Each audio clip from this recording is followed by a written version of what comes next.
खासदार सुनील तटकरे यांनी पत्रकारांशी संवाद साधत असताना म्हटलं की गेली 40 वर्ष राजकारण करत असताना आपण कधीच निवडणुकांवर लक्ष ठेवून विकास कामं केली नाहीत, कधी कोणाची दिशाभूल केली नाही असं सांगत रोह्यात रस्ते अपघातानंतर तरुणाचा मृत्यू झाला।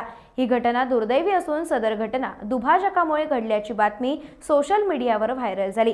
सुरुवातीला या दुभाजकाला विरोध होत होता, मात्र नंतर झालेल्या बैठकीत शहरातील नागरिकांच्या आग्रहाखातर दुभाजक बसवण्यात आले आहेत अशी माहिती खासदार तटकरे यांनी दिली।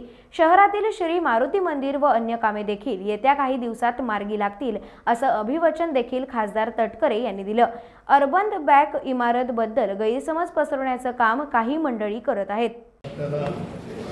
सकाळी निरोप या ठिकाणी बोलायला मिळाल्याबद्दल आपले मी स्वागत करतो आणि आभारी मानतो।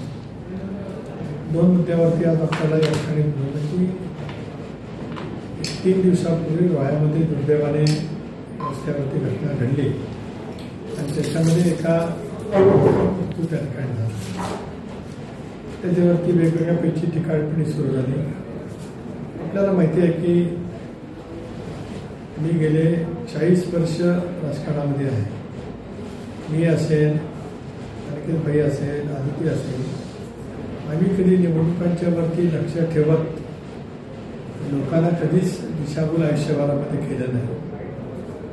रोहेकरांचं प्रेम, रोहेकरांचा विश्वास आणि रोह्याला नवं काहीतरी यावं याचा सातत्याने आम्ही मंडळींनी त्या ठिकाणी प्रयत्न केला। आजही रोहा शहरातला मुख्य रस्ता कॉन्क्रीट करण्याचा माझ्या ताईच्या आणि भाईच्या पाठपुराव्यातून त्या ठिकाणी राज्य सरकारने केलं आणि आज आपल्या शहराचा जो मुख्य रस्ता आहे तो अतिशय उत्तम पद्धतीने कॉन्क्रीट करण्याचा झाला।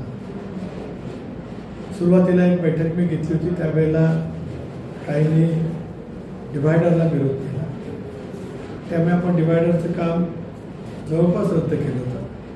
पण नंतर वेगवेगळ्या ठिकाणावरना पत्रकार असतील, स्थानिक महिलांचे प्रतिनिधी असतील, नागरिक असतील, या सर्वांच्याकडनं पुन्हा या बाबतीमध्ये फेरविचार करावा अशी मागणी आली।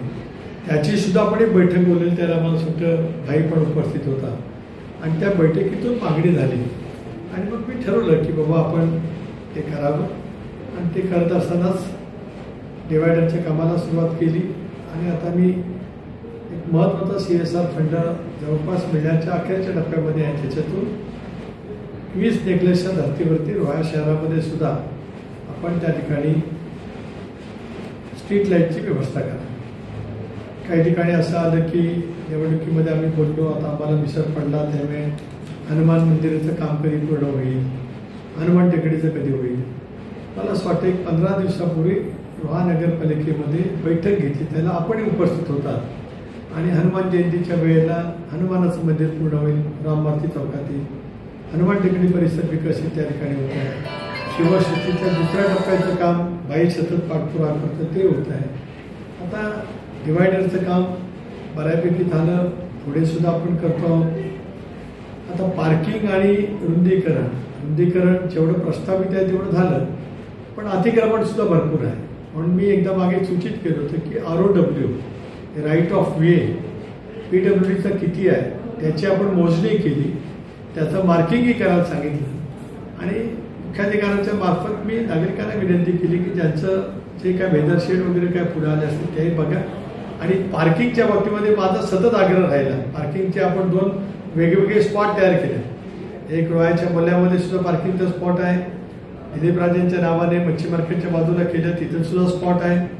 परंतु आता ज्यामध्ये सहकार्य नागरिकांचं किंवा वाहन चालकाचं लागतं ते काही वेळेला मिळत नाही किंवा भाजी मार्केट आपण स्वतंत्र केलं, मच्छी मार्केट स्वतंत्र केलं तरी सुद्धा रस्त्यावरती विक्री चालते, त्याच्यामुळे वाहतुकीला अडथळा होतो, वेगवेगळ्या ठिकाणी चुकीच्या ठिकाणी पार्किंग होत असते, हे आपण पाहत असतो।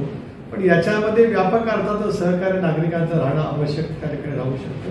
त्यामुळे घटना घडली ती दुर्दैवी आहे, त्याचा मी पोलिसांना तपास करायला सांगितलेला आहे, नेमकं काय कारणाने घडली, कशी घडली, पण त्या सगळ्याचाच ठपका या पद्धतीने जर काही दिला जाणार असेल की डिव्हायडरमुळे झालं वगैरे वगैरे, नसलं तरी होऊ शकतं, असलं तरी होऊ शकतं। दुर्दैवी घटना ज्यावेळेला घडायची असते ती घडू नये अशी आपली सर्वांची जाहीर महाराजांच्या चरणी प्रार्थना असते, पण दुर्दैवाने अशा पैकीच्या घटना घडतात, त्याच्याबद्दलचं दुःख संवेदना आपल्या प्रत्येकाच्या मनामध्ये त्या ठिकाणी आहे। पण त्याचं पूर्णपणाची आपण जबाबदारी ज्या पद्धतीने ज्या बातम्या आल्या त्याच्यामुळे म्हटलं आपण एक खुलासा त्या ठिकाणी करावा. कुणी विकृत मनोवृत्तीने काही गैरकृत्य केल्याचं सुद्धा कानावरती आलं. काही संदर्भामध्ये स्वच्छपणाची भूमिका पोलीस प्रशासनाकडे सांगितली की असं गैरकृत्य करणाऱ्या कुणाही व्यक्तीच्या विरोधामध्ये ताबडतोब त्या ठिकाणी कारवाई केली जावी. त्या संदर्भामध्ये सुद्धा बातम्या आल्या की मंत्री काय करतायत, दोहरे करतायत.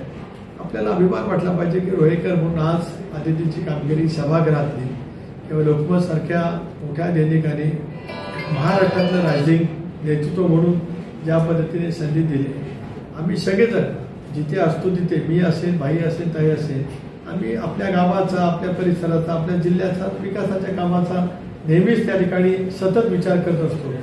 नवीन नवीन बाबी आपल्याकडे कशामध्ये येऊ शकतील त्याचा प्रयत्न आमच्या सर्वांच्याकडनं त्या ठिकाणी राहत असतो. म्हणून घडलेली घटना ही दुर्दैवी आहे. हा एक भाग. अर्बन बँकेच्या बाबतीमध्ये सुद्धा आज मी सकाळी माहिती घेतली. सरकारकडनं स्पष्टपणाने ते रद्द करण्याच्या बाबतीमध्ये सूचना आलेल्या आहेत. DDR जवळ मी बोललो, त्यांनी कायदेशीरच एक मुद्दा सांगितला की करार रद्द करताना ज्यांच्याबरोबर करार झाला आहे त्यांच्या सही करार त्यांनी नकार दिला. पण शेवटी मी आज निपटून सांगितलं की सरकारचे आदेश आहेत त्याप्रमाणे त्या ठिकाणी कारवाई ही केली जाईल. मी पुन्हा एकदा रोहेकरांना आश्वस्त करतो की हा अर्बन बँकेची मूळ वास्तू ही कोणालाही कुणी तटकरीची राजकीय ताकद असेपर्यंत कोणालाही मिळणार नाही याची पूर्ण खबरदारी राज्य सरकारच्या माध्यमातून त्या खात्याचे मंत्री बाबासाहेब पाटील जे राष्ट्रवादी काँग्रेस पक्षाचे प्रमुख आहेत, महायुतीमध्ये कोण्याही पक्षाचे मंत्री असतील तरी सुद्धा माझी भूमिका तीच राहिली असती आणि त्याच्यातून त्याचपैकी अंमलबजावणी त्या ठिकाणी झाली असते. झाली की अनधिकृतरित्या आपण घेतोय. मग आता SP कलेक्टर त्यांची पूर्णपणे परवानगी आणली आणि आता ती प्रोसेस आपण चालू करायला ठरवली. मागच्या आठवड्यात सिओनकडे बैठक झाली. तसे आपण सगळ्या नागरिकांना प्रशासनाकडनं आवाहन केलं जावं. त्याची नोटीस सुद्धा आपण काढायला त्यांना सांगितली सिओना, जेणेकरून मग परत असं नको व्हायला की आपण लगेच सुरू केलं आणि कारवाई करायला सुरू केली. म्हणून त्या बाबतीत सुद्धा सिओना आणि PI ना आपण सूचना करायला सांगितलं. त्यामुळे त्याच्यानंतर आपण माहिती करून घ्यावी आणि त्याचं अगोदर नागरिकांनी पालन केलं तर नाही तर मग अनधिकृत पार्किंग झाली तर कारवाई होईल. ही करावी लागेल. आता त्याच्यात त्या दिवशी सुद्धा काही लोकांनी असं म्हणायला साहेब, म्हणजे आपण ज्या दिवशी अनधिकृत काढायला सांगितले लगेच दुसऱ्या दिवशी प्रतिक्रिया यायला लागले की पोटावर असलेल्या लोकांना म्हणजे आपण प्रशासन पाहिजे, म्हणजे दोन्ही बाजूनी बोललं जातं. पण त्या बाबतीत तर शेवटी निर्णय आपल्याला सगळ्यांना रोहेकर म्हणून घ्यावा लागणार आहे. टाइम्स डिजिटलला लाईक करा, सबस्क्राईब करा, शेअर करा आणि बेल आयकॉन दाबायला विसरू नका. पाहत रहा टाइम्स डिजिटल.